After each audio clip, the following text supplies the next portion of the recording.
Bien, bienvenue à vous en tout cas. Merci à tous d'être là. Donc, on est en 2014. Christian a été champion du monde il y a 30 ans. Et il a gagné le bol avec Dominique il y a 20 ans. Donc, on avait une pensée de fêter ce moment et cette notion d'anniversaire parce qu'ils ont quand même porté la moto au plus haut niveau. Et un peu le hasard aussi, dans Motojournal, l'illustrateur Benoît Moreau, si je ne me trompe pas de son nom, avait au mois de décembre fait un petit dessin en disant et si Johan Zarco portait les couleurs de Christian Saron pour commémorer le sujet au Grand Prix de France. Et tout le monde y a mis du sien.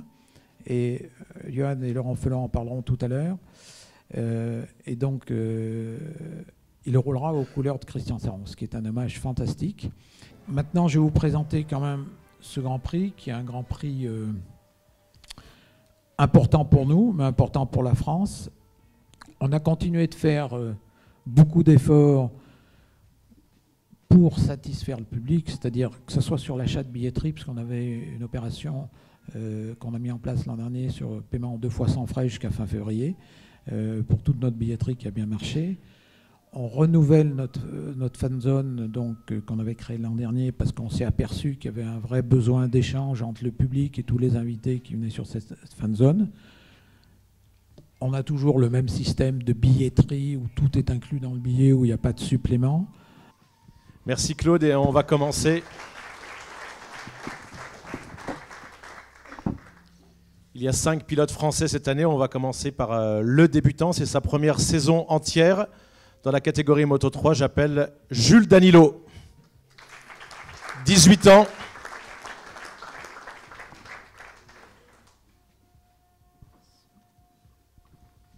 Bonjour Jules. Bonjour.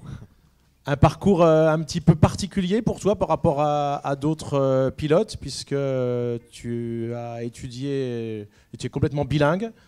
Tu as étudié en Chine et ton papa d'ailleurs a roulé. Hervé Danilo a été champion de Superbike en Chine. Oui, c'est vrai que j'ai un parcours un peu différent des autres parce que j'ai commencé la moto en Chine et j'ai seulement commencé la compétition en 2009 quand on est revenu en France. Donc c'est un parcours différent des autres.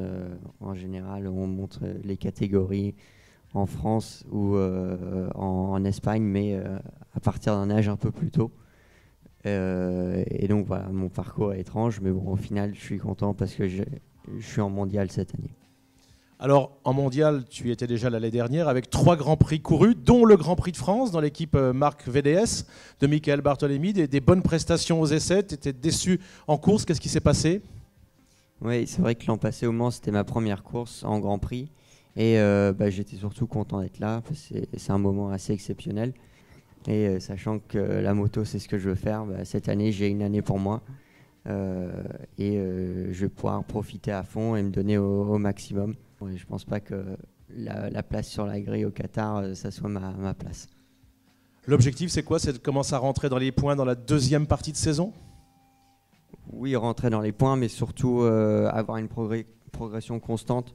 Là, au Qatar, ça s'est bien terminé. Mes sensations sur la moto. Donc à Austin, il faut que je recommence à partir de ce niveau-là pour ne pas reperdre du temps. Et puis surtout, canaliser mon stress parce que ça me perturbe énormément et ça limite mes performances sur la moto. Oui, au Grand Prix de France, c'est une piste que j'aime. Le 18 mai, c'est le jour de mon anniversaire. L'an passé, c'était le samedi, mais cette fois-ci, ça va être le dimanche, donc le jour de la course. On vous l'a dit, des pilotes très très jeunes, avec la présence de Jules Danilo et le retrait de Randy Depunier. On a une moyenne d'âge avant le Grand Prix de France, où il aura 19 ans, de 23 ans et demi pour les pilotes français. J'appelle un vieux briscard maintenant, Alexis Masbou, l'Albigeois. 9e saison en Grand Prix quand même, Alexis. Et oui, ça passe à une vitesse folle. J'ai l'impression que je suis arrivé hier, donc voilà, je me fais toujours autant plaisir, donc il faut que ça continue. Moi, c'est vrai que ça fait un moment que je me bats pour rester en Grand Prix. Maintenant, depuis mon retour en 2011, après mon passage en championnat de France, je me sens beaucoup mieux. J'ai une progression beaucoup plus régulière et où c'est que je peux travailler progressivement et évoluer. Donc je me sens mieux depuis mon retour en Grand Prix. Alors, tu étais très proche de Mac Di Meglio, parce que vous étiez dans la même catégorie que quand il a été champion du monde. Tu es maintenant très très proche de Louis Rossi. Tous les deux, hasard peut-être, ils ont, tes deux copains, gagné le Grand Prix de France. Sont les derniers vainqueurs du Grand Prix de France au Mans. Ça doit te faire rêver de le gagner un jour aussi. Pourquoi pas celui-là? Tu seras une des plus belles chances françaises. De toute façon, gagner un Grand Prix, c'est toujours quelque chose d'exceptionnel. Gagner le Grand Prix de France, ça arrive encore moins souvent et c'est toujours quelque chose de difficile à gérer parce qu'il y a une pression différente et il y a le public derrière qui nous pousse. Donc c'est toujours quelque chose de spécial. J'espère en gagner un avant le Grand Prix de France. J'espère arriver dans les meilleures conditions possibles au Grand Prix de France pour pouvoir réaliser ce résultat. Alors du coup, beaucoup d'expérience avec déjà 9 saisons, une super moto cette année. L'objectif, c'est quoi? Plutôt essayer de gagner des courses et de monter souvent sur le podium, ou tu penses quand même, Alexis, au classement général final, avec une place peut-être dans les 5 meilleurs mondiaux en fin d'année? De toute façon, l'objectif, c'est sûr, c'est d'être dans les 5 au championnat. Je finis 13e en 2012, 8e la saison passée. Si je finis au-delà du top 5, je serais forcément très déçu. Après, pour l'instant, j'y pense pas. Je pense qu'on a des chances de pouvoir gagner des courses, de faire des podiums. Donc déjà, je vais essayer de me concentrer là-dessus, ce sera assez bien. Et puis on verra en fin de saison où c'est que je me situe et s'il y a des choses à faire au championnat. On va accueillir maintenant son copain, qui lui a gagné le Grand Prix de France, Louis Rossi. Alors pour toi, il est vraiment particulier ce Grand Prix. Tu es sartois, ta famille est là, tes proches. C'est plus simple que pour les autres pilotes puisqu'ils sont juste à côté. Et tu as eu la chance de gagner ce Grand Prix incroyable il y a 2 ans.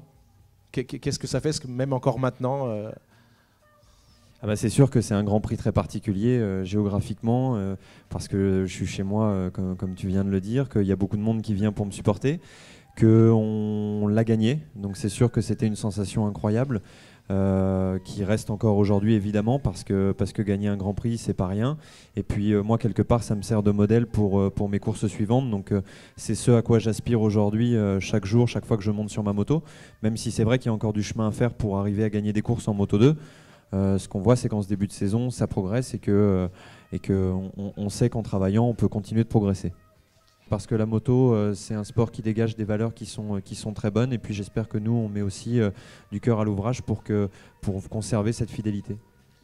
Alors exactement, c'est un concours donc, qui est organisé par le Conseil général de la Sarthe. Et on a organisé un concours pendant lequel on va faire gagner des très beaux lots. Un casque spécial qui sera fait uniquement pour le Grand Prix de France, des combinaisons, des bottes et puis des entrées VIP, des places paddock. Il y aura, comme la dernière, une tribune Louis Rossi? Oui, il y a une tribune Louis Rossi. Donc encore une fois, merci Claude, parce que c'est vrai que pour moi, c'est une très grande fierté d'avoir une tribune qui porte mon nom. On essaye d'honorer un maximum cette tribune dans le sens où chaque personne qui y accède se verra offrir un petit sac avec des cadeaux dedans. On essaye vraiment, que ce soit Alexis ou moi, de mettre en place de plus en plus de choses pour que les gens puissent s'identifier, qu'il y ait un petit club, une sorte de clan autour des pilotes, parce que je pense que c'est un peu ce qui manque aujourd'hui. Les gens ont besoin de s'attacher à nos couleurs, à nos numéros, à notre nom, à nos histoires, et je pense que c'est par ce genre d'initiative qu'on y arrive au fur et à mesure et que les gens se fidélisent à ce sport. Merci. Claude, tu veux rajouter quelque chose? Non, bien, je vous demande de raccompagner, d'applaudir Louis Rossi, vainqueur du Grand Prix de France il y a 2 ans. Un beau porte-drapeau de la moto en France. On va accueillir maintenant Johan Zarco, vice-champion du monde en 125, 13 podiums dans sa carrière, dont 2 l'an passé en Moto 2. En Moto 2, il rejoint l'équipe Caterham avec une Suter. Bon, l'année dernière, je l'ai vu, en tout cas, il a eu beaucoup d'émotions, puisque vous êtes passé en tête du Grand Prix de France. Il avait carrément les larmes aux yeux, Laurent. C'est vrai, quand je revois la course, je vois qu'il était très ému au moment de... Pendant ces tours, j'étais en tête. Moi, sur le coup, en fin de course, en terminant 5e, j'étais extrêmement déçu. Mais ensuite, à la maison, en m'entraînant physiquement, en montant de mon Ventoux, disons, pour me calmer, je me suis rendu compte que finalement, j'avais mené le Grand Prix de France et c'était quelque chose de génial, quoi, parce que c'est un beau souvenir. Et quand on voit même les anciens Grand Prix de certains pilotes ou les histoires qu'on raconte, on se dit il a mené le Grand Prix de France, c'était une belle chose. Donc rien que pour ça, quand on sera plus vieux, ça sera un bon souvenir. C'est pas un problème de changer tout le temps d'équipe? Sans doute, peut-être, oui. Mais c'est pour ça qu'on s'entraîne beaucoup, en tout cas, pour être du côté de pilote le plus performant possible et de ne pas avoir de doute de ce côté-là. Maintenant, je pense que si je performe avec cette équipe, eh ben, on aura souhait de rester avec eux. Vous allez rendre hommage à Christian Saron pour le Grand Prix de France. Exactement. J'aime beaucoup le rouge, ça nous porte plus chance que le bleu. Mais c'est beau d'avoir ces couleurs-là. C'est vrai que c'est pour, disons, fêter les 30 ans de son titre. Et ça me fait plaisir de porter ces couleurs, rien que pour... j'ai vu l'arrivée quand il a été champion du monde. Et l'ambiance qu'il y avait à cette époque, même comment l'a vécu Christian. Après, il y a eu aussi une vidéo quand il gagne le bol d'or. Il pleure sur le podium. Ce genre de choses, c'est magique. Je prends aussi l'exemple sur Mike. Quand il a été en 2008, il pensait vraiment course après course. Et c'est comme ça qu'il faut faire, sans se voir en fin d'année. Il faut faire course après course. Et en effet, en fin d'année, peut-être j'en tirerai du positif de ce Grand Prix. J'appelle le Toulousain Mike Di Meglio qui a été champion du monde en 2008 en 125. Alors expliquez-nous votre moto, de quoi il s'agit exactement, parce qu'il y a une nouvelle catégorie cette année, fini les CRT, catégorie Open. Vous disposez de quoi? Vous travaillez beaucoup avec des Français, il y en a beaucoup dans votre box. Akira Technologies de Bayonne, expliquez-nous. En fait, la moto, elle s'appelle Avincia. Donc, c'est un châssis qui est fait par l'équipe. Et on a un gros soutien d'Akira Technologies qui s'occupe des moteurs qui sont sur Bayonne, qui est vraiment très pratique pour moi en termes de dialogue. Et dès que j'ai des questions au niveau de l'électronique ou des demandes, on s'envoie des mails et j'ai mes réponses tout de suite. Donc, voilà, c'est vraiment un dialogue très rapide et qui m'aide à évoluer plus rapidement. On va terminer sur une note positive avec toutes ces blessures. Souvenir, le Grand Prix de France, ça faisait plus d'un quart de siècle qu'un Français n'avait pas gagné à domicile. Vous gagnez le Grand Prix de France en 125 à l'époque, en 2008. C'est un souvenir incroyable, sans doute, avec tout le public qui hurlait votre nom. C'est sûr que ça a été une année et une course incroyable parce que ça a été, comme disait Johan, c'était une équipe extraordinaire des Finlandais où tout le temps en train de se remettre en question et on a été parfait toute l'année, même s'il y a eu des moments compliqués. On a toujours réussi à tirer le meilleur à chaque fois. Et voilà, cette course, je m'en rappellerai toute ma vie parce que elle a été faite en 2 parties. Et la première partie, on avait des gros soucis de carburation. Ils étaient tout le temps très stressés pour ne pas casser les moteurs. Et puis après, on a fait un petit sprint de 5 tours et j'ai réussi à garder le calme et à gagner le Grand Prix malgré les conditions difficiles. C'est sûr qu'on voit que les Open vont très vite. Après nous, il faut qu'elle évolue. Elle est toute jeune. Elle a à peine 12 jours derrière elle, donc notre moto, donc il faut prendre le temps. On va avoir un nouveau châssis qui devra arriver vers Jerez. Et donc Claude en parlait tout à l'heure, vous allez faire une grosse opération en permettant à vos fans de pouvoir mettre leur nom sur une partie de vos vêtements, une photo. Expliquez-nous exactement. En fait, quelqu'un qui souhaiterait être sur une partie, donc le casque, la combinaison, sur la moto, dans les stands, sur la gourde. Dans le box, Raoul Romero a accepté. Voilà, dans le box, on aura 2 endroits où ils pourront être. En fait, la personne ira sur le site internet de Be My Team et il choisira exactement où il veut être. Donc, c'est-à-dire s'il veut être sur le casque, devant ou derrière ou sur la moto à un tel endroit, il choisira et puis après, on fera des photos. Donc, ils pourront dire, ben voilà, à ce moment-là, il était là pour le Grand Prix de France. Donc, en plus, en termes de médiatisation, vu que je suis le seul pilote MotoGP, on me verra plus et les gens, c'est une petite aide pour nous. Mais, une aide de quoi? 36 €, c'est ça? Bon, merci, je vous demande d'applaudir le pilote numéro 1 MotoGP, cette année le seul Français, Mike Di Meglio. Voilà Claude. Merci à tous en tout cas. Donc si je peux demander au pilote de venir là avec le président de la fédération, qu'on fasse une photo avec les charmantes hôtesses de Monster.